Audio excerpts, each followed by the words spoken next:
రీసెంట్‌గా సీఎం చంద్రబాబు నాయుడు గారు చేసిన వ్యాఖ్యలనేవి తీవ్ర స్థాయిలో ఒక రకమైన విమర్శలకైతే దారి తీస్తున్నాయన్నమాట. ఏదైతే పథకాల అమలు విషయంలో డబ్బులు ఉన్నప్పుడే పథకాలు అమలు చేస్తాం. కేంద్రం ఇచ్చే డబ్బులు అమరావతి, పోలవరానికి అలాగే మిగతా విశాఖ స్టీల్ ప్లాంట్‌కి సరిపోతుంది. పథకాలు అమలు చేయడానికి డబ్బులు లేవు.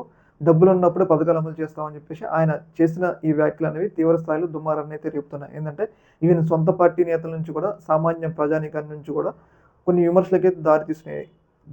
ఏందంటే మీరు ఇచ్చే పథకాలు గూడా ఇవ్వకుండా ఏదైతే గతంలో జగన్మోహన్ రెడ్డి ఇచ్చే పథకాలు గూడా ఇవ్వకుండా, ఇప్పుడు ఇస్తానన్నవి గూడా ఇవ్వకుండా ఇట్లా ఉంచడం అనేది ప్రజలకి ఒక రకమైన అసంతృప్తికైతే దారి తీస్తుందనమాట. అయితే దీని మీద ఈ యొక్క అంశం మీద ఒక వ్యక్తి కీలకంగా మారారు. ఆ వ్యక్తి ఎవరు అంటే పవన్ కళ్యాణ్ గారు. ఎందుకంటే కూటమి గెలవటంలో పవన్ కళ్యాణ్ గారి పాత్ర అనేది చాలా మేజర్ రోల్.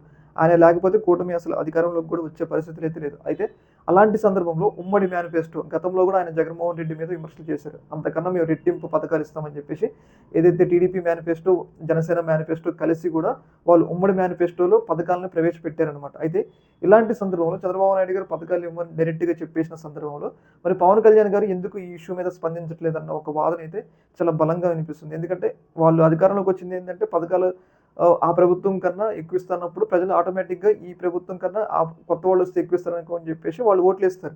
మరి అలాంటప్పుడు ఇట్లా అధికారంలోకి వచ్చిన తర్వాత మాట దాటేయడం ఏంటని చెప్పేసి ఒక రకమైన విమర్శలైతే వెల్లువెత్తుతా ఉన్నాయి. మరి ఈ యొక్క ఇష్యూలో పవన్ కళ్యాణ్ గారి స్పందన ఎలా ఉంటుంది?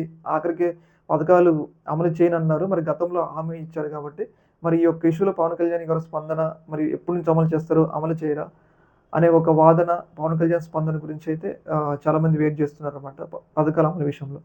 ఈ యొక్క ఇష్యూ మీద మీ యొక్క అభిప్రాయం తెలియజేయండి. ఓకే.